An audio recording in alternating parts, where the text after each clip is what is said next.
How horrible is that sound? Yeah, it's a horrible sound. Sorry for that. Hello, everybody. My name is Mathieu. Welcome back to my channel called Autism is Interesting. And I call it that because autism is, in many ways, interesting. Now, I don't want to diminish any experience of autism that obviously comes with, difficulties in various degrees. That said, there are many things that are interesting about autism.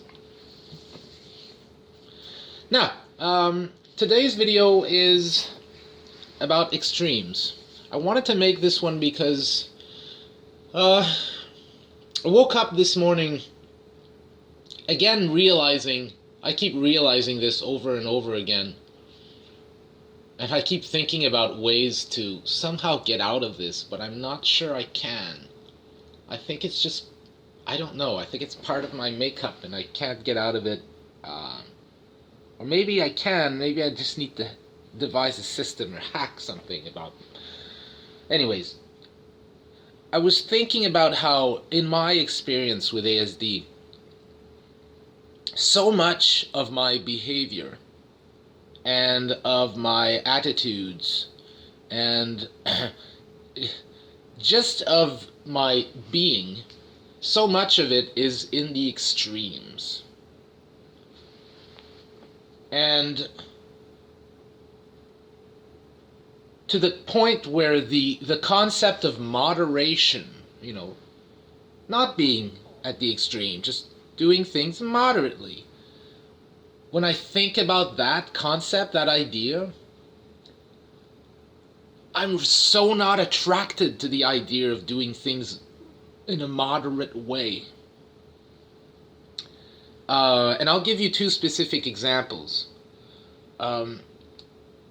Okay, so let's start with the examples, maybe. But this is the interesting part. The part that I find interesting is that, for me at least, and maybe for you or for someone else you know that has ASD, so much of life is in the extreme. Two examples. Let's start with the domain of nutrition, food, basically. So, I am very extreme about food. What's really fascinating is that throughout my life, I have been extreme in different ways about food. But what's remained true, and even in different opposite ways, like it's been night and day in terms of how I eat in the last, many years. But even though it's been night and day, even though, I've gone from doing one thing that's extreme with food to doing the opposite of that in a way, what's fascinating to me is that it's still extreme. Both cases are extreme. So I'll give you an example. A lot of people, a lot of autistic people have very specific kind of issues with food. And quite often, these are best understood, I think, within the broader context of hypersensitivity. You'll often hear the classical prototypic case, of someone who can't stand this texture, this food texture. Can't stand this particular food smell or food taste or something like that.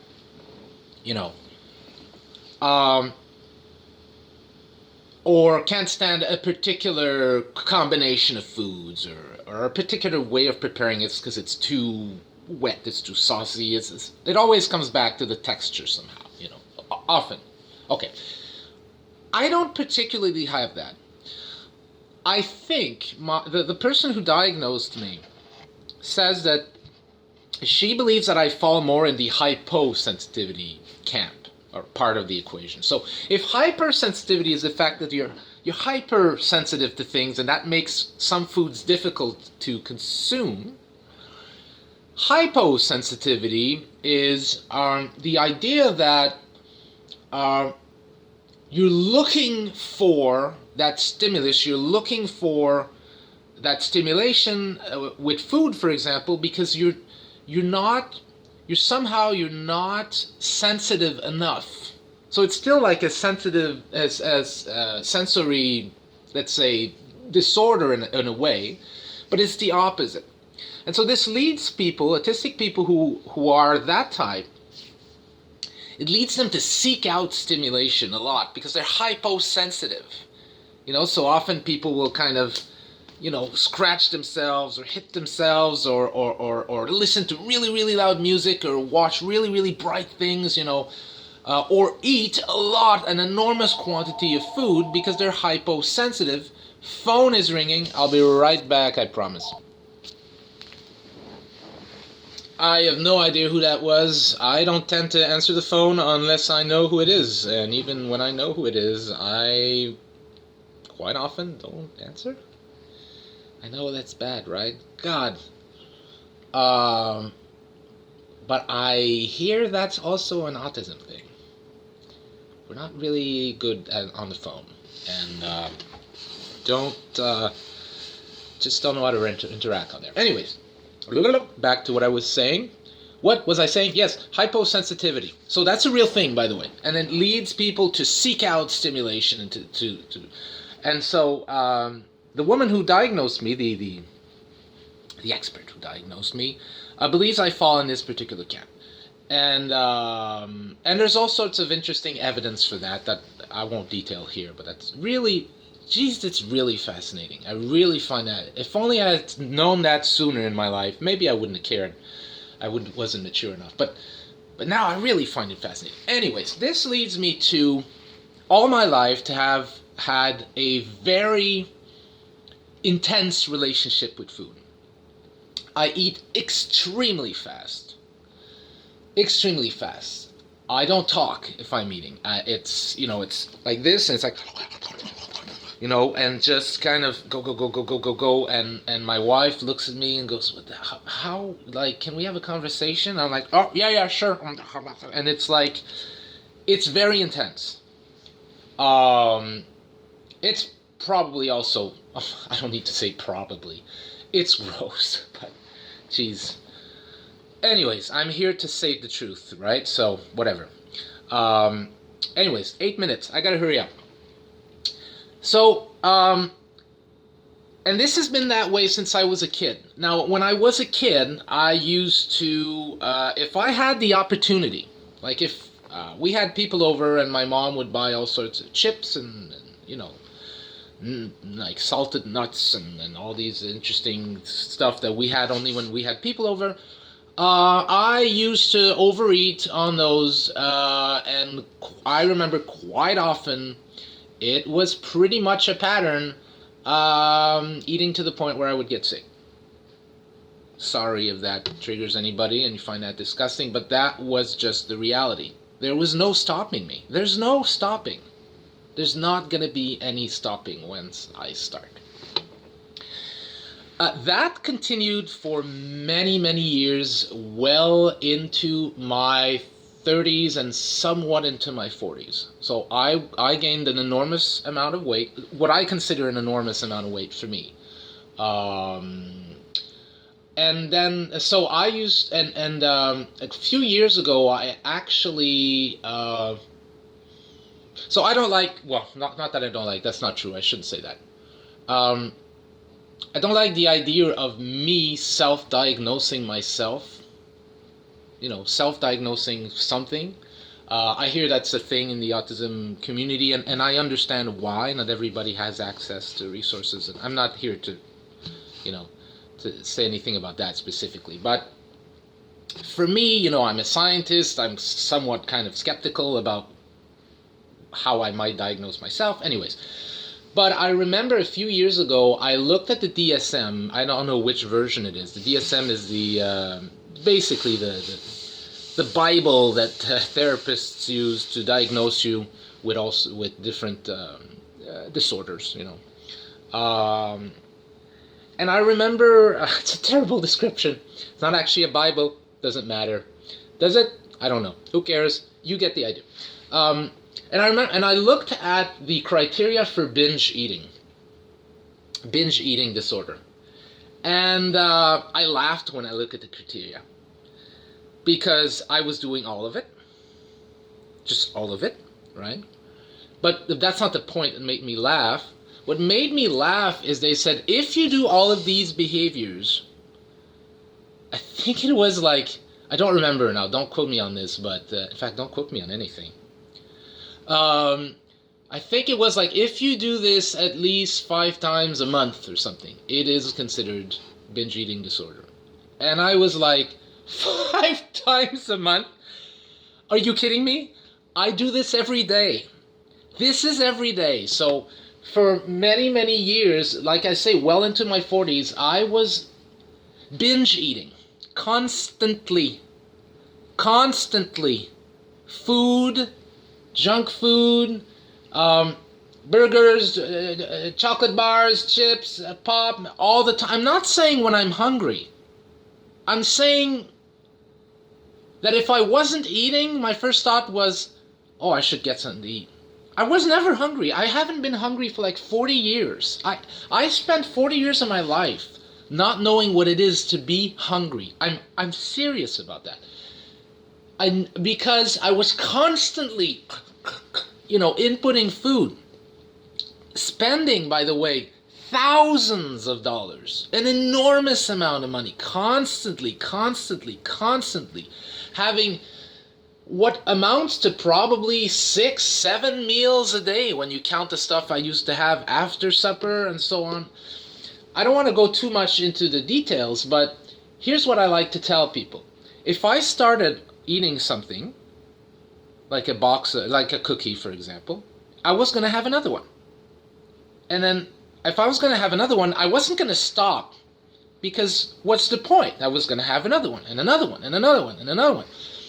The only thing that would stop me is if I suddenly got a wave of nausea going, oh God, I don't feel so good. Ugh, I feel really bad. I feel like I'm going to be sick or something. And then I would wait. And usually I'd be all repentant when that would happen. I'd be shaking and going, oh God, I don't want to get sick. I got to change my ways, and this is it. I feel really motivated now, and I'm going to change. I'm definitely going to change, and I finally reached the bottom of the barrel, and I'm gonna do this, and then the nausea would eventually kind of subside after an hour or two or something, and then I would kind of look around the food and go, oh geez, why not? And I would go start again.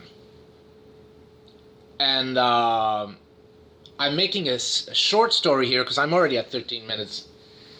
Making a really short story here.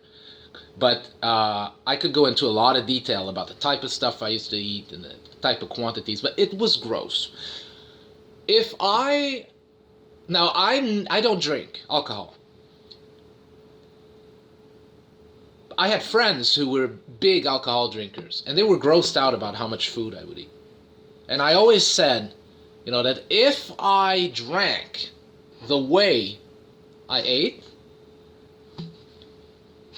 I don't even know if I'd be alive or in what condition I'd be, Okay, so the extreme. And, so many times, so many years in a row, I tried to change that. But my solution was always going to the other extreme.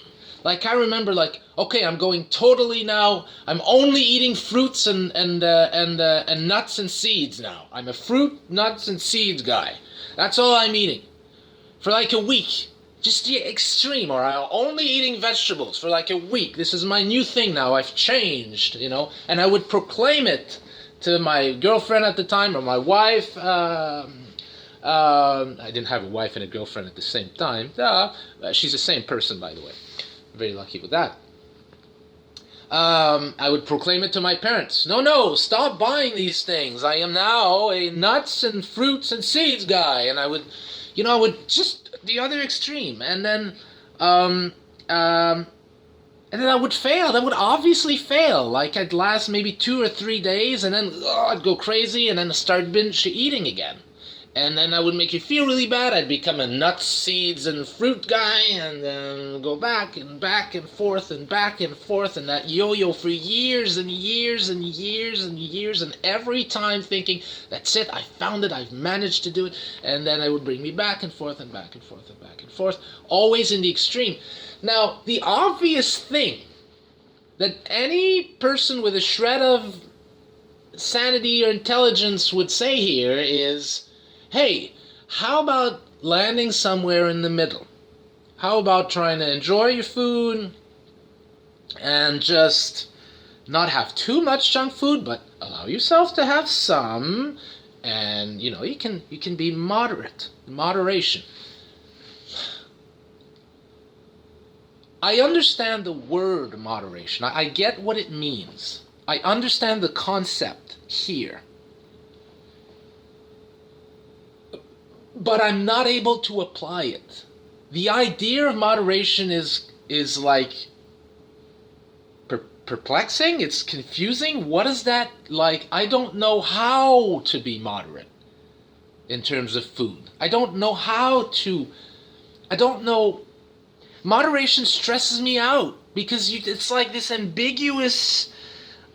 I don't know. Am I doing right? Am I doing wrong? And so I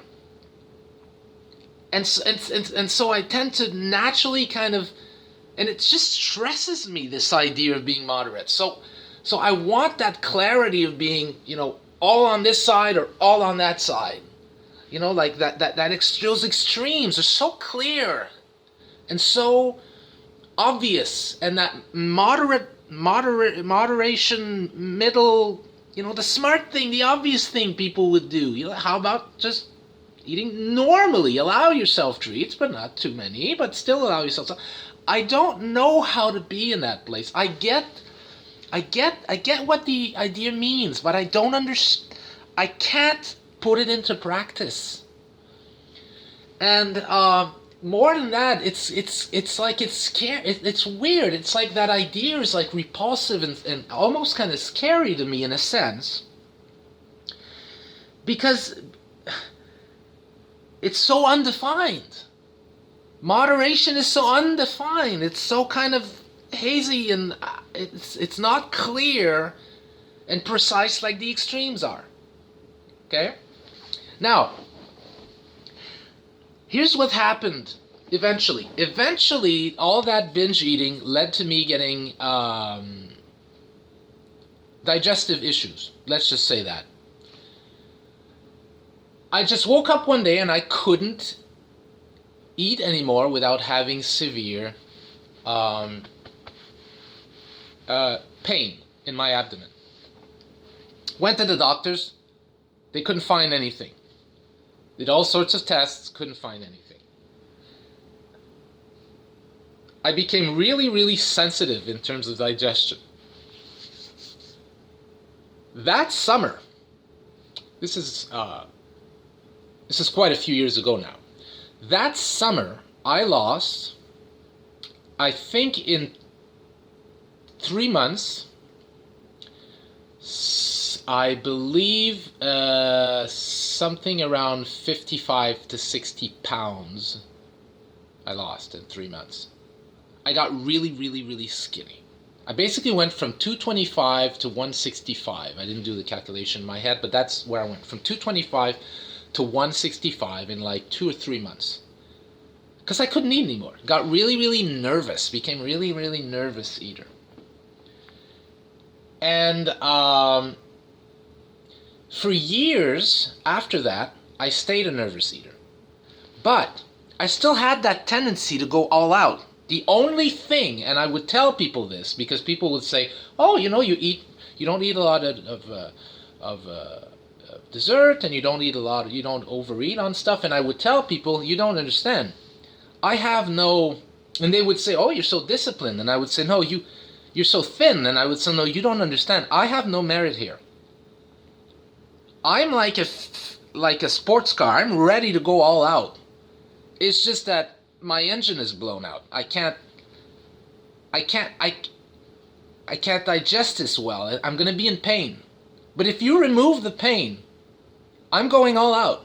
So I have no merit. It's not me saying, oh no, I'm going to restrict myself. I'm going to only eat a little bit of cookies, just a little piece of cake. It's not because somehow I have more willpower. It's just this thing. I'm afraid of this. Now, gradually over the years, I became more and more able to go back to eating and overeating and so on and so on and so on and so on. And I gained back a lot of the weight. A lot of the weight. I'm going to try to end this soon, by the way. This is already getting too long. But what I noticed,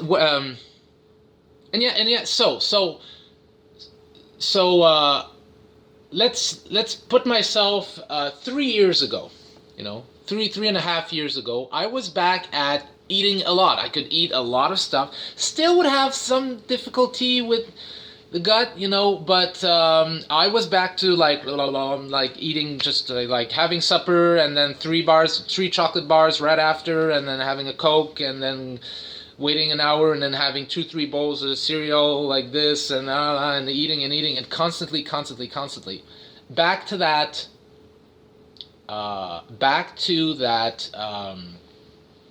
intensity, the extreme.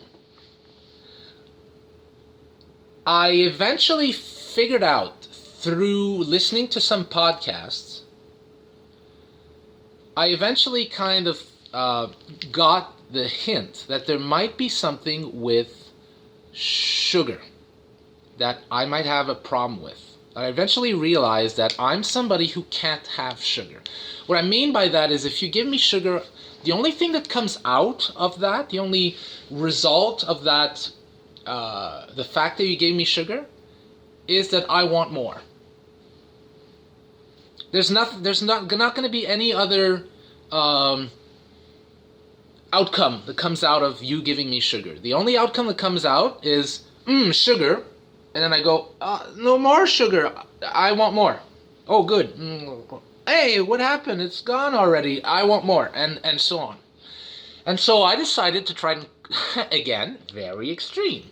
The normal approach would have been to say, well, how about you kind of limit your sugar intake, but you give yourself some treats, but you try to limit, But I decided, of course, no, I'm going to cut out all sugar. I bought some drinks that were sugar-free, but that tasted sweet. And every time I would feel the need for sugar, I would drink, that. Well, actually, I think I might have stumbled onto something here, because it's been over 3 years now. And in the last 3 years, this is absolutely true. I have not eaten any dessert, any food that contains sugar. I have not had 1 drop of honey, maple syrup. I do not eat stuff that's made from white wheat flour. So I have not consumed any bread, any pasta, and so on. And I feel really great about it. I've lost a bunch of weight. I'm very healthy. And I have absolutely no desire anymore for sugar. Zero desire. I can look at it, I can smell it, I can watch my kids eat chocolate, I can enjoy it for them, like watch them and enjoy it, and me enjoying seeing them. But there is absolutely zero temptation. It's like the sugar got completely out of my system. Now, I'm not saying, oh, you should do that too. I'm saying, have you noticed how extreme that is? See, I have actually gone from a binge eater, like a sugarholic, for years, to being someone who eats absolutely zero sugar. I haven't had a slice of bread with honey on it honey on it, in 3 years. I haven't eaten a candy bar in 3 years or taken a sip of a sugary drink. I haven't had orange juice in 3 years. Sugar free. Processed food free. Completely. I don't mean like, I'm going to be careful about not eating too much processed food. I mean, zero, nothing. Okay? So I went from this, which was terrible, to this, which is great because, hey, sugar's bad for you. But it's still really intense. It's super intense. And I like it that way. But it's really intense. And I worry, am I going to one day go back to this? And when I do, good God, that's going to be hard. Am I going to be able to bring it back to that after? I don't know. So far, so good. 3 years, I'm hanging in there. I have a friend, and I told her this. And she saw right through me. She said, oh, she says, so you used to be addicted to like sugar in a way. I don't know if addicted is the right term, but I get what she means. You used to be addicted to sugar, and now you're addicted to not eating sugar. And I thought, yeah, yes, that kind of makes sense. I'm still addicted. I mean extreme. Look, this is going way too far, 26 minutes. Anyways, I just need to get that off my chest. I'm hoping that this will resonate with people because there's a lot of food issues with autism. And we often hear about food sensitivities and so on, but we don't hear a lot about the people who are at the other end, which are hyposensitivities and people who overconsume and who have all these problems regulating their diets. The point is, the interesting thing is, autism can make your diet style, your eating habits very extreme. I'm one example. Subscribe, hit that notification bell, and I'll see you in the next one. Sorry, this one's been really long. See you guys.